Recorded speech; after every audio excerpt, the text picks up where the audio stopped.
Hello everyone. तो हम लोग आज हमारा जो टॉपिक है वो basic principle of light control है। ठीक है। तो हमने सोर्सेज ऑफ लाइट को स्टडी किया था। तो जब हमारे पास इल्यूमिनेशन होता है, ठीक है, किसी सरफेस पे या फिर किसी ऑब्जेक्ट के थ्रू, तो लाइट को कंट्रोल करने के लिए, ठीक है, ताकि हमारे पास जो वर्किंग सरफेस है उस सरफेस पे हम कम्प्लीटली हम अपने ऑब्जेक्ट को या अपने वर्किंग सरफेस को इल्यूमिनेट कर पाए। तो इसके लिए हम लोग लाइटिंग कंट्रोल करते हैं। ठीक है, लाइट कंट्रोल करते हैं। और इसके लिए कुछ बेसिक प्रिंसिपल है जो कि लाइट का जो भी लॉज है, ठीक है, लॉज ऑफ लाइट या फिर लॉज ऑफ रिफ्लेक्शन रिफ्रैक्शन हम लोगों ने पढ़ा होगा। तो उसी के बेसिस पे ये हम लोग लाइट कंट्रोलिंग करते हैं। ठीक है। तो यहाँ पर हम देख सकते हैं, जब when light strike the surface of an object based on the properties of that surface, some portion of light is reflected, some portion is transmitted through the medium and remaining is absorbed. ठीक है। तो जब भी किसी source से light transmit होता है, ठीक है, ये किसी मीडियम पे या किसी सरफेस पे पड़ता है, तो पॉसिबिलिटी है कि इस कंप्लीट लाइट सोर्स का या कंप्लीट फ्लक्स का जो कुछ पार्ट होगा, ठीक है, सम पोर्शन, कुछ पार्शली ये क्या हो जाएगा, ट्रांसमिट रिफ्लेक्ट हो जाएगा। ठीक है। दैट मीन्स कि इस सरफेस पे अगर ये इंसिडेंट हो रहा है लाइट सोर्स, तो ये सरफेस से टकरा कर ये वापस रिफ्लेक्ट हो जाएगा किसी मीडियम में। ठीक है। तो ये रिफ्लेक्शन का केस होता है। दूसरा केस हो सकता है कि जब लाइट स्ट्राइक कर रहा है किसी सरफेस पे, तो ये हमारा अगर मीडियम है तो इसी मीडियम में ये ट्रांसमिट हो जाएगा। ठीक है, ये इंसिडेंट हुआ और ये इस ऑब्जेक्ट या फिर इस मीडियम के थ्रू, इस वर्किंग सरफेस के थ्रू ये ट्रांसमिट होता हुआ ये दूसरे मीडियम में चला गया। तो ये हमारा केस आता है ट्रांसमिटेड, ठीक है, ट्रांसमिशन का केस। तीसरा हम देख सकते हैं रिमेनिंग इज़ एब्जॉर्ब्ड। तो और इसमें से कुछ पोर्शन हो सकता है जो कि सरफेस के थ्रू ये कम्प्लीटली या कुछ पार्ट एब्जॉर्ब कर लिया गया। ठीक है, ना ही ये रिफ्लेक्ट हुआ, ना ही रिफ्रैक्शन हुआ और ना ही ये ट्रांसमिट हुआ। तो ये कुछ बहुत ही माइनर पार्ट होता है जो कि जो सरफेस होता है, वर्किंग सरफेस होता है या ऑब्जेक्ट होता है, ये इसको लाइट को एब्जॉर्ब कर लेता है। तो हम लोग कुछ लाइट कंट्रोल के लिए सबसे पहले कुछ बेसिक प्रिंसिपल्स को देखेंगे, जो आपका यही है, रिफ्लेक्शन, ट्रांसमिशन, ठीक है, एब्जॉर्प्शन, और इसके अंदर भी कुछ सब कैटेगरीज हम लोग देखेंगे। The method of light control is use to change the direction of light through large angle. ठीक है। तो हम लोग लाइटिंग कंट्रोल क्यों कर रहे हैं, ताकि हम किसी वर्किंग सरफेस को परफेक्टली हम इल्यूमिनेट कर पाए, कम्प्लीटली इल्यूमिनेट कर पाए। ठीक है, कि सोर्स से जो कंप्लीट रे आ रहा है वो हम लोग वर्किंग प्लेन पे इंसिडेंट करा पाए, ताकि हम उस वर्किंग प्लेन को या उस ऑब्जेक्ट को हम इजीली देख सकें। तो यही जो लाइटिंग कंट्रोल है, ठीक है, डिफरेंट सोर्सेज के हेल्प से किस तरीके का सोर्स हम यूज़ करेंगे कि लाइट को हम कंट्रोल कर पाए। ठीक है। तो इस तरीके का ये लाइट कंट्रोल यहाँ पर होता है। There are 4 light control method. ठीक है। तो पहला है reflection, refraction, diffusion and absorption.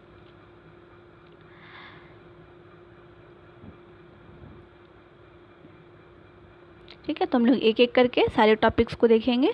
First one is reflection. तो लाइट को हम लोग कैसे कंट्रोल कर सकते हैं, रिफ्लेक्ट करा के। ठीक है। तो रिफ्लेक्ट कराने के लिए हमारे पास रिफ्लेक्टिंग मीडियम होना चाहिए। ठीक है, ये जो आपका सरफेस होगा ये रिफ्लेक्टिंग मीडियम होना चाहिए, प्लेन सरफेस होना चाहिए, ताकि जो भी लाइट इंसिडेंट हो रहा हो, ठीक है, किसी पॉइंट पे, वो उसी पॉइंट से फिर वापस रिफ्लेक्ट हो जाए। तो इस तरीके का जो ऑपरेशन होता है ये रिफ्लेक्शन कहलाता है। The light falling on the surface, whole of the light will not absorbed और transmitted through the surface, but some of the light is reflected back. ठीक है। तो हम लोगों ने जस्ट अभी देखा कि जैसे ही किसी सरफेस पे लाइट इंसिडेंट होता है तो कुछ पार्ट जो होता है वो रिफ्लेक्ट हो जाता है, कुछ पार्ट जो है वो ट्रांसमिट हो जाता है और कुछ पार्ट जो है वो एब्जॉर्ब हो जाता है सरफेस के थ्रू। ठीक है। तो रिफ्लेक्शन के केस में सारा का सारा पार्ट ट्रांसमिट नहीं हो रहा है, सारा का सारा पार्ट एब्जॉर्ब नहीं हो रहा है, तो उसमें से कुछ पार्ट कहाँ चला जा रहा है, रिफ्लेक्शन प्रोसेस में। But some of the light is reflected back at an angle equal to the angle of incidence. ठीक है, तो ये हम लोग लॉज ऑफ रिफ्लेक्शन पढ़े होंगे। किसी सरफेस पे अगर लाइट इंसिडेंट करता है, ठीक है, और ये रिफ्लेक्ट भी कर रहा है, तो हम लोग एक नॉर्मल ड्रॉ करते हैं इंसिडेंट पॉइंट पे इस तरीके से। ठीक है, ये आपका नॉर्मल हो गया। तो इसी पॉइंट पे, सेम पॉइंट पे इंसिडेंट पॉइंट होगा, नॉर्मल होगा एंड रिफ्लेक्टेड पॉइंट होगा। तो नॉर्मल के साथ जो एंगल बनता है इंसिडेंट रे का, ये इंसिडेंट रे को हम लोग आई से शो कर रहे हैं, रिफ्लेक्टेड रे को अगर हम आर से शो करें, ठीक है, तो ये हम थीटा आई लिख सकते हैं एंगल ऑफ इंसिडेंस, एंड जो हमारा एंगल ऑफ रिफ्लेक्शन बनता है, ठीक है, ये थीटा आर हम लिख सकते हैं। तो लॉज ऑफ रिफ्लेक्शन क्या कहता है कि एंगल ऑफ इंसिडेंस जो होगा वो इक्वल होगा एंगल ऑफ रिफ्लेक्शन के। ये आपका लॉज ऑफ रिफ्लेक्शन यानी फर्स्ट लॉ ऑफ रिफ्लेक्शन है। ठीक है, एंड दूसरा लॉ हम लोग पढ़े होंगे कि इंसिडेंट रे, ठीक है, नॉर्मल एंड रिफ्लेक्टेड रे तीनों एक ही प्लेन में लाई करता है। ठीक है, आप देख पा रहे एक ही पॉइंट पे लाई कर रहा है तीनों। तो ये हो गया रिफ्लेक्शन का दूसरा लॉ।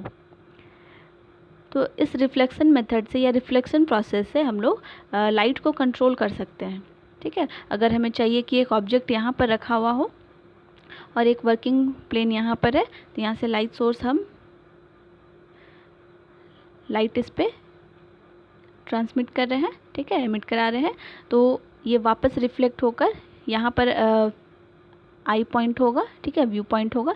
तो यहाँ से अगर हम ऑब्जर्व कर रहे होंगे इस सरफेस को, इस पॉइंट को, या फिर इस जो भी कोई ऑब्जेक्ट होगा इस वर्किंग प्लेन पे, ठीक है, तो ये लाइट सोर्स इंसिडेंट हो रहा है, ठीक है, वर्किंग सरफेस पे, और रिफ्लेक्ट होकर हमारे आई तक आ रहा है। तो इस वजह से हम ये जो ऑब्जेक्ट है या वर्किंग प्लेन पे जो भी चीज़ रखा हुआ होगा उसको हम इजीली देख पाएंगे।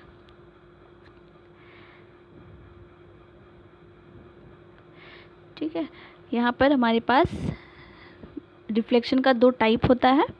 फर्स्ट वन इज़ मिरर और specular reflection and second one is diffusion reflection. ये जो आपका फर्स्ट कैटेगरी है, फर्स्ट पॉइंट है, इसको हम लोग रेगुलर रिफ्लेक्शन भी बोलते हैं। ठीक है, और दूसरा जो होता है वो इर्रेगुलर क्लासिफिकेशन है।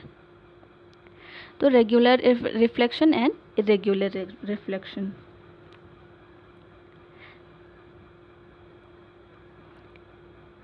तो स्पेक्युलर रिफ्लेक्शन या फिर रेगुलर रिफ्लेक्शन क्या होता है, हमारे पास एक स्मूथ सरफेस होता है। ठीक है, ये आपका जो सरफेस है स्मूथ सरफेस है, प्लेन सरफेस हम लोग बोल सकते हैं, और इस पर क्या कराया जाता है, लाइट को इंसिडेंट कराया जाता है। यहाँ कहीं पर सोर्स रहा होगा, ठीक है, सोर्स से ये लाइट इंसिडेंट हो रहा है कहाँ पे, वर्किंग प्लेन पे, और कुछ पार्ट अब क्या हो जा रहा है, यहाँ से रिफ्लेक्शन हम लोग पढ़ रहे हैं, तो ये रिफ्लेक्ट हो गया। ठीक है, तो ये हमारा स्मूथ प्लेन था, स्मूथ सरफेस है, तो इस वजह से ज़्यादा से ज़्यादा पार्ट इंसिडेंट रे का क्या हो जाएगा, रिफ्लेक्ट हो जाएगा। ठीक है, और रेगुलर रिफ्लेक्शन है जिसमें हम लोग प्लेन सरफेस यूज़ कर रहे हैं, तो ये जो एंगल ऑफ इंसिडेंस और एंगल ऑफ रिफ्लेक्शन होगा ये दोनों इक्वल होगा। ठीक है, angle of incidence and angle of reflection. तो इस लॉ को जब, यानी कि लाइट लॉ ऑफ रिफ्लेक्शन को जो फॉलो करता है, ठीक है, जो रिफ्लेक्शन प्रोसेस हो रहा है, that is called specular reflection और रेगुलर रिफ्लेक्शन। ठीक है, इसको हम लोग मिरर रिफ्लेक्शन भी बोलते हैं। तो आप लोग मिरर में देखे होंगे, जो प्लेन मिरर होता है, ये जितना भी लाइट इस पर हम लोग इंसिडेंट कराते हैं ये कम्प्लीटली सारे को रिफ्लेक्ट कर देता है, और ये नॉर्मल के साथ में जो एंगल बनाता है इंसिडेंस एंड रिफ्लेक्शन का, वो दोनों इक्वल होता है।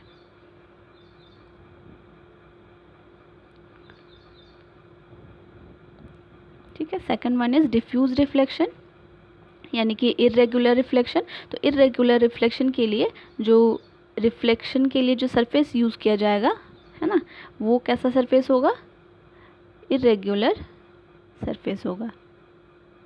दैट मीन्स कि ये रफ़ सरफेस होगा, स्मूथ नहीं होगा, ठीक है, रफ़ सरफेस होगा, स्मूथ नहीं होगा। तो इसमें क्या होता है, अगर हम एक रे इंसिडेंट करा रहे हैं, लाइट बीम यहाँ पर इंसिडेंट करा रहे हैं, सपोज़ इस तरीके से आया, तो ये क्या होगा, डिफरेंट डायरेक्शन में रिफ्लेक्ट हो जाएगा।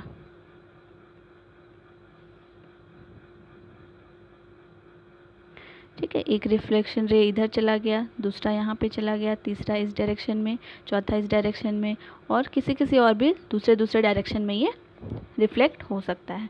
तो यही डिफ्यूज़ रिफ्लेक्शन कहलाता है, या फिर इसे हम लोग इर्रेगुलर रिफ्लेक्शन भी कहते हैं। ठीक है, तो यहाँ पर एक चीज़ और क्या ऑब्ज़र्व कर पा रहे हैं कि ये जो एंगल ऑफ इंसिडेंस है, एंगल ऑफ इंसिडेंस हमारा ये वाला है, ठीक है,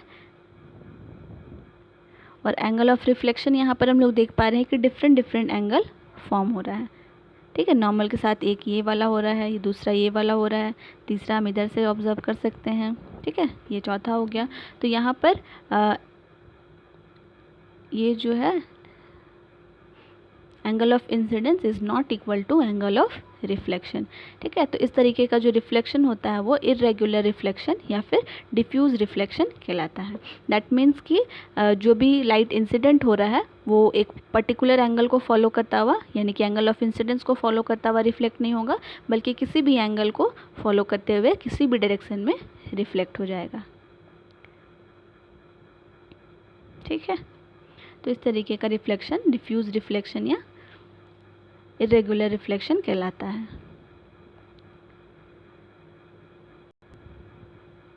ठीक है, दूसरा हम लोग कंट्रोल मेथड कर सकते हैं रिफ्रैक्शन टेक्निक से। तो रिफ्रैक्शन क्या होता है, तो रिफ्रैक्शन होने के लिए दो मीडियम होना नेसेसरी है। यहाँ पर हम लोग देख पाएंगे, फिगर में देख सकते हैं, ये एक वर्किंग प्लेन है या फिर रेफरेंस हम लोग ले सकते हैं। तो ये वाला जो आपका दिख रहा है ये एक मीडियम 1 है, सपोज़ हम इसे एयर कंसिडर कर ले यहाँ पे। ठीक है, और ये दूसरा सपोज़ ये जो आपका दूसरा मीडियम है इसे सपोज़ हम ग्लास कंसिडर कर लें। ठीक है, तो यहाँ पे दो मीडियम आ गया, एयर और ग्लास। अब क्या होगा, जैसे ही एयर से कोई लाइट ट्रैवल कर रहा है, इंसिडेंट हुआ इस पॉइंट पे, किसी पॉइंट पे, ठीक है, ग्लास पे, तो ये एक मीडियम से कहाँ पे इंसिडेंट हुआ, इस पॉइंट पे हुआ, यानी कि ग्लास पे ये इंसिडेंट हो गया। अब ये ग्लास यानी कि सेकंड मीडियम है, तो ये ग्लास के अंदर लाइट ट्रैवल करता है। हम लोग जानते हैं अगर ग्लास हमारा ट्रांसपेरेंट है तो लाइट ट्रैवल करेगा। तो एयर से जब ग्लास में लाइट ट्रैवल कर रहा है तो ये बेंड हो जाता है। ठीक है, जिस एंगल से आ रहा था वो उसी एंगल पे डायरेक्टली ट्रांसमिट नहीं होगा, बट कुछ एंगल से ये शिफ्ट हो जाता है। ठीक है, बेंड हो जाता है थोड़ा। अगर इस तरीके से आ रहा था सपोज़, तो ये इस तरीके से जाएगा। ये आपका मीडियम 1 हो गया, ये मीडियम 2 हो गया। तो यहाँ पर लाइट का बेंडिंग होता है। ठीक है, तो यही प्रोसेस कहलाता है क्या, रिफ्रैक्शन। तो इस तरीके से लाइट का बेंडिंग करा के या रिफ्रैक्शन करा के भी हम लोग लाइट को कंट्रोल कर सकते हैं। ठीक है, यहाँ पर μ1 एंड μ2 लिखा हुआ है।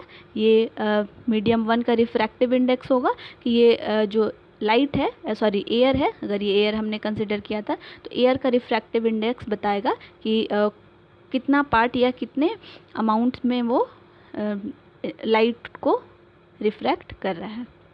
ठीक है, ये हमारे पास ग्लास था, हो सकता है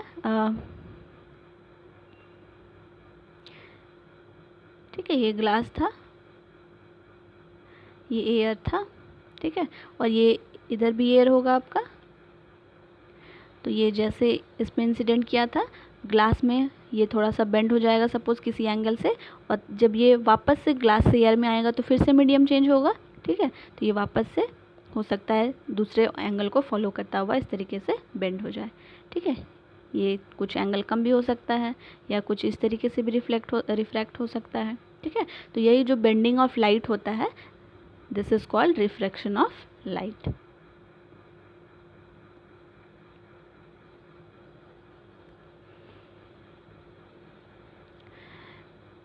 लाइट कंट्रोल के लिए और हमारे पास है डिफ्यूज़न। ठीक है, तो जस्ट अभी हमने इर्रेगुलर डिफ्यूज़न में देखा कि हम लोग हमारे पास ये ऑब्जेक्ट है। ठीक है, तो ये ऑब्जेक्ट जब सारे डायरेक्शन में लाइट को रिफ्लेक्ट करना शुरू कर देगा, तो यही कहलाता है डिफ्यूज़न ऑफ लाइट।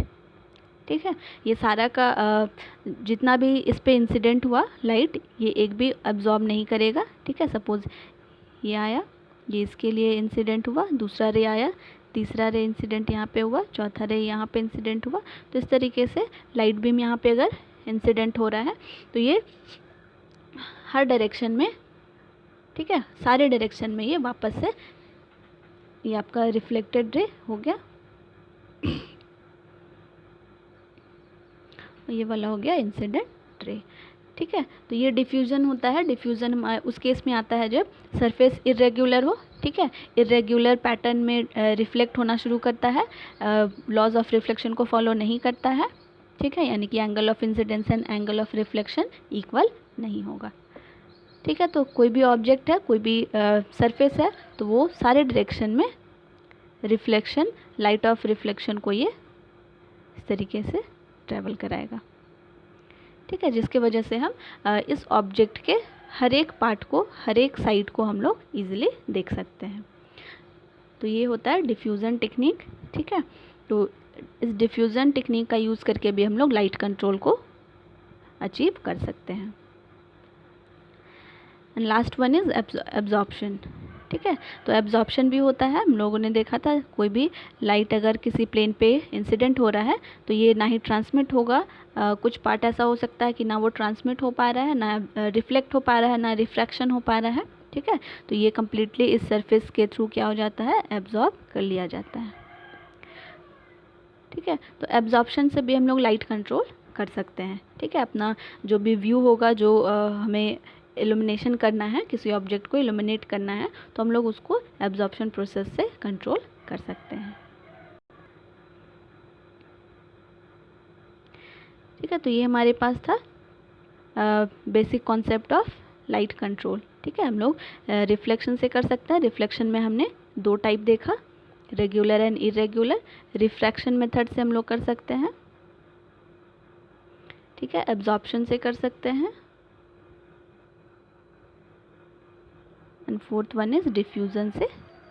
ठीक है, तो ये हमारे पास चार टेक्निक था या चार प्रोसेस था जिसके थ्रू हम लाइट कंट्रोल अचीव कर सकते हैं।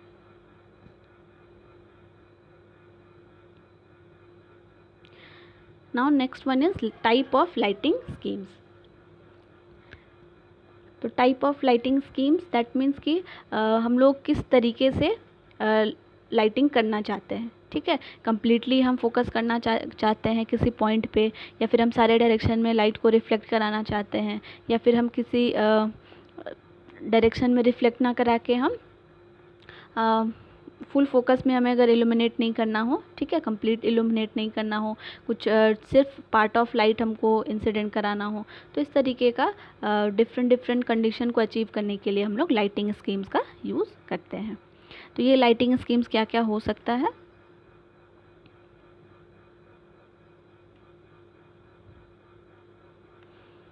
ठीक है, डायरेक्ट लाइटिंग हो सकता है, सेमी डायरेक्ट है, इनडायरेक्ट है, semi indirect and general lighting. तो ये हमारे पास 5 लाइटिंग स्कीम्स है। ठीक है, जिसके हेल्प से हम डिफरेंट वेज हम फाइंड आउट कर सकते हैं लाइटिंग के लिए। देखते हैं ये सारे लाइटिंग स्कीम्स है क्या। तो first one is direct lighting schemes. Direct lighting schemes is most widely use for interior lighting system. ठीक है, तो डायरेक्ट जैसे हम लोग वर्ड से समझ पा रहे हैं कि डायरेक्ट यानी कि सोर्स से सारा का सारा लाइट डायरेक्टली वर्किंग सरफेस पे इंसिडेंट हो रहा होगा। ठीक है, ये लाइट सोर्स है, ये वर्किंग सरफेस है, तो सारा का सारा लाइट इस वर्किंग सरफेस पे इंसिडेंट हो पा रहा है। ठीक है, तो हम लोग ईजिली वर्किंग सरफेस को देख पा रहे हैं। तो ये जनरली जो यूज़ होता है वो इंटीरियर लाइटिंग स्कीम के लिए होता है, बट इसको हम लोग इंडस्ट्रियल या आउटडोर लाइटिंग पर्पस के लिए भी यूज़ कर सकते हैं। तो इस स्कीम में क्या होता है, by using deep reflectors it is possible to make 90% of light fall just below the lamp. This scheme is more efficient but it suffers from hard shadow and glare. ठीक है, तो ये क्या है, 90% of light falls just below the lamp. ये lamp है हमारा suppose,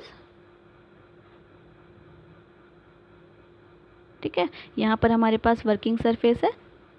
तो इस तरीके का डायरेक्ट लाइटिंग स्कीम्स हम लोग हमारे पास जो स्टडी लैम्प होता है, टेबल लैम्प होता है, ठीक है, तो उसमें हम लोग देख सकते हैं कि हम लैम्प के नीचे जस्ट अपना कॉपी या बुक्स रखे होते हैं, तो उसमें से जितना भी लाइट आ रहा होता है, ठीक है, लाइट बीम, वो सारा का सारा इंसिडेंट होता है कहाँ पे, हमारे स्टडी टेबल पे या स्टडी जो भी मटेरियल है उस पर डायरेक्टली आ रहा होता है। ठीक है, तो ये जस्ट अबव द जो वर्किंग सरफेस है या वर्किंग प्लेन है उसके अबव में होता है। ठीक है, तो ये 90% ऑफ लाइट जो हमारा लाइट सोर्स से आ रहा होता है वो डायरेक्टली किस पे इंसिडेंट होता है, 90% वर्किंग सरफेस पे इंसिडेंट हो जाता है। तो this is called direct lighting schemes. हम लोग इस तरीके से बल्ब को या फिर लैंप को फिक्स करते हैं कि इसका सारा का सारा फोकस हमारे वर्किंग प्लेन पे आ जाए। ठीक है, अप्रॉक्स 90%। ठीक है, और बाकी का जो 10% होता है इनकमिंग लाइट का, वो एब्जॉर्प्शन में या फिर रिफ्लेक्शन में चला जाता है।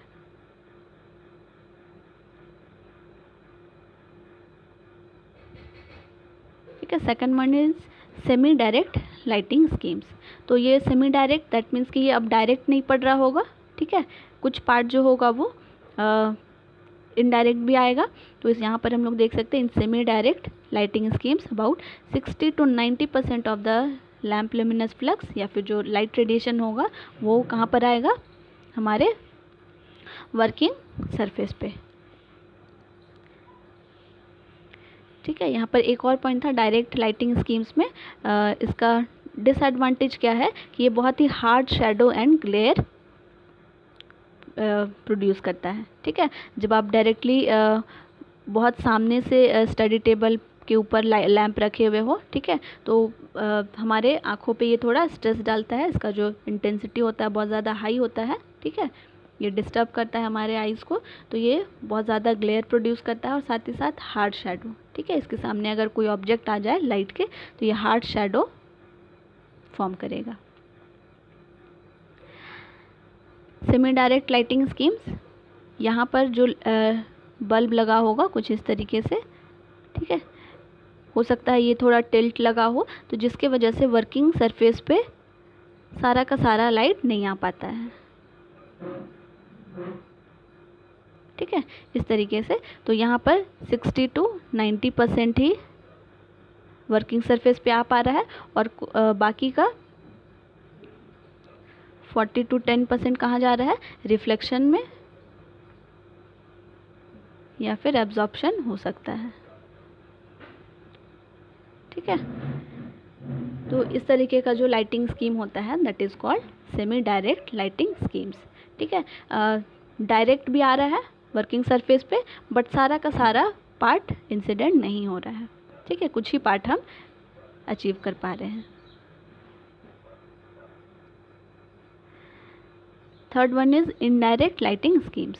अब जैसे डायरेक्ट था कि हमारे वर्किंग सरफेस पर डायरेक्टली 90% यानी कि ऑलमोस्ट सारा लाइट इंसिडेंट हो रहा था, बट अब इनडायरेक्ट लाइटिंग में कैसा होगा, ये आपका बल्ब कुछ इस तरीके से लगा होगा।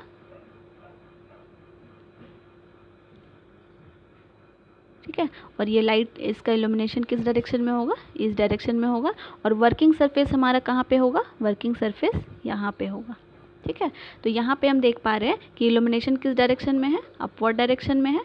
तो ये 90%, ठीक है, ऑलमोस्ट 90% ऑफ लाइट कहाँ चला जा रहा है, अपवर्ड चला जा रहा है, और हमारे सरफेस पे, वर्किंग सरफेस पे इंसिडेंट, ठीक है, डायरेक्टली नहीं हो रहा है, बट ये सपोज इसके ऊपर अगर रूफ होगा या फिर वॉल होगा तो ये यहाँ से रिफ्लेक्ट होकर आएगा।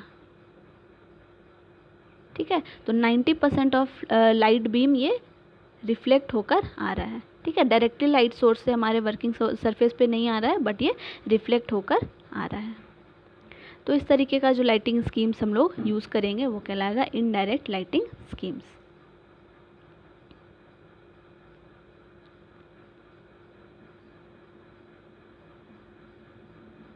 ठीक है। तो ये जो आपका डायरेक्ट लाइटिंग स्कीम्स में क्या था, बहुत हार्ड शेडो फॉर्म हो रहा था, बट यहाँ पर जो शेडो बनता है वो बहुत कम बनेगा। ठीक है, which is very useful for drawing offices and in workshop where large machines and other difficulties would cause trouble some shadow if direct lighting schemes were used।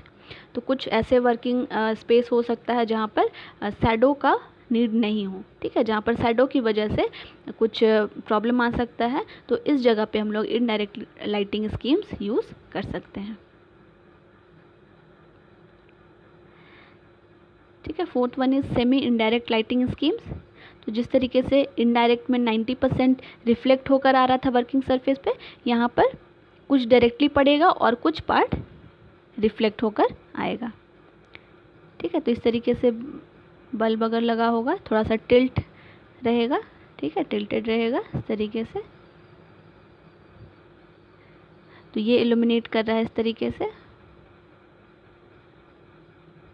Working surface हमारा अगर यहाँ पर है, ठीक है, नीचे में ये आपका कनेक्शन इधर से होगा, तो ये थोड़ा टिल्टेड लगा हुआ है। तो अब यहाँ से हम देख पा रहे हैं कि कुछ पार्ट जो है ये डायरेक्टली सरफेस पे पड़ रहा है। ठीक है, इसको और हम एक्सटेंड कर दे तो ये भी डायरेक्टली पड़ेगा, बट कुछ पार्ट जो होगा, अब इधर अगर वॉल होगा, ठीक है, वॉल होगा या सीलिंग होगा, तो ये यहाँ से रिफ्लेक्ट होकर आएगा। ठीक है,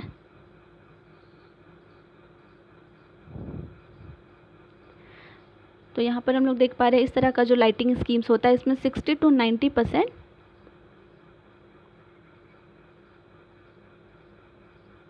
इनडायरेक्टली आता है और बाकी का 40 to 10% जो होता है, ये 10 to 40% जो होता है वो डायरेक्टली इस वर्किंग सरफेस पे इंसिडेंट होता है। ठीक है, तो इस तरीके का जो लाइटिंग स्कीम्स होता है ये कहलाता है सेमी इनडायरेक्ट लाइटिंग स्कीम्स। ठीक है, इसमें 60 to 90% इनडायरेक्टली आएगा। ठीक है, इनडायरेक्टली आ रहा है, रिफ्लेक्ट होकर आ रहा है किसी सरफेस से, और 40 to 10% ये डायरेक्टली आएगा। ठीक है, डायरेक्टली इंसिडेंट हो रहा है सरफेस पे, तो this is called semi indirect lighting schemes. ठीक है, इस तरीके का हम लोग इंडोर लाइटिंग के लिए यूज़ करते हैं, डेकोरेशन पर्पज़ के लिए यूज़ कर सकते हैं। जनरली ये इंडोर एरिया में यूज़ होता है। And last one is general lighting schemes. तो जनरल लाइटिंग स्कीम्स, ये आपका जो हमने डिफ्यूजन का केस देखा था, ये बिल्कुल इसी तरीके का होगा। ये आपका कोई सोर्स होगा, लाइट सोर्स, ये पूरी तरीके से सारे डायरेक्शन में लाइट रेडिएट कर रहा होगा। आप एग्जांपल ले सकते हैं सन का। ठीक है, तो ये इसका जो लाइटिंग स्कीम होता है ये सारे डायरेक्शन में इक्वली होता है। ठीक है, तो ये जनरल लाइटिंग स्कीम्स कहलाता है। ठीक है, तो सन की जगह हमारे पास कुछ मैन मेड कुछ सोर्स भी हो सकता है, लाइट सोर्स भी हो सकता है। ठीक है, तो उसके हेल्प से जब हम लोग सारे डायरेक्शन में रेडिएशन देखेंगे, ठीक है, तो ये कहलाएगा क्या, जनरल लाइटिंग स्कीम्स।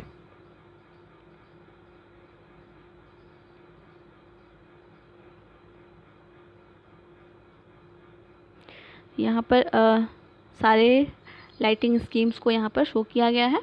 ठीक है, ये वर्किंग सरफेस है।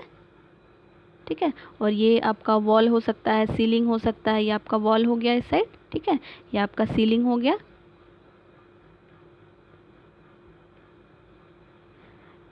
बेस में हमारा वर्किंग सरफेस है, साइड्स में हमें वॉल देखने को मिलेगा, वॉल हो सकता है। ठीक है, हम एग्जांपल ले सकते हैं वॉल का, और अपवर्ड, अप में क्या होगा, टॉप में ये हमको सीलिंग हो सकता है। ठीक है, तो यहाँ पर हम सारे लाइटिंग स्कीम्स को देख सकते हैं कि डायरेक्ट लाइटिंग क्या था। डायरेक्ट लाइटिंग यहाँ पे दिया हुआ है, तो ये हमारा लैंप लगा हुआ है, लैंप से सारा का सारा कहाँ पे इंसिडेंट हो रहा है, वर्किंग सरफेस पे। ठीक है, कोई भी दूसरे डायरेक्शन में रिफ्लेक्ट नहीं हो रहा है, ना ही एब्जॉर्प्शन हो रहा है। ठीक है, 10% रिफ्लेक्शन और एब्जॉर्प्शन हो सकता है, बट 90% ये सरफेस पे इंसिडेंट हो जाएगा। तो this is direct lighting schemes.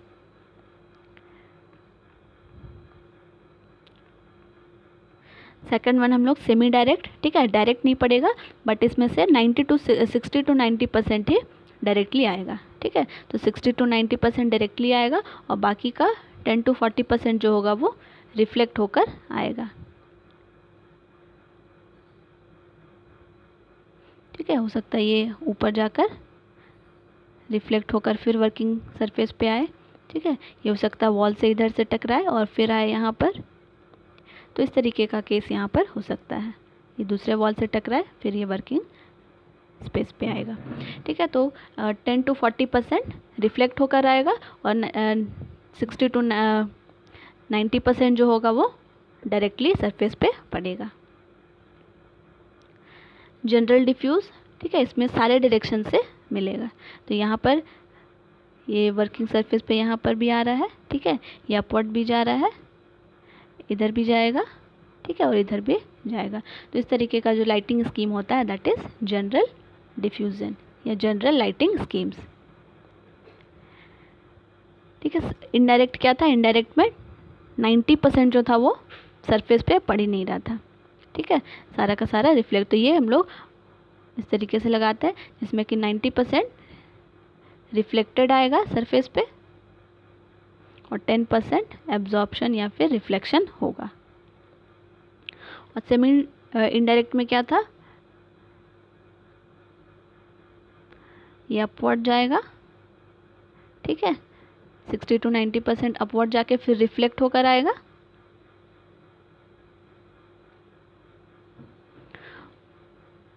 और 10 to 40% जो होगा वो आपको यहाँ पर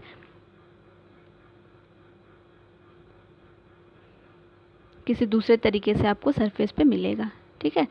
कुछ परसेंट डायरेक्ट होगा, कुछ परसेंट रिफ्लेक्टेड आएगा, ठीक है, एब्जॉर्प्शन से आएगा। तो इस तरीके से यहाँ पर पूरे फिगर में सारे टाइप ऑफ लाइटिंग स्कीम्स को यहाँ पर शो किया गया है। तो ये था हमारा डिफरेंट लाइटिंग स्कीम्स। अब इन लाइटिंग स्कीम्स का डिज़ाइन कैसे किया जाता है ये हम लोग नेक्स्ट लेक्चर में देखेंगे।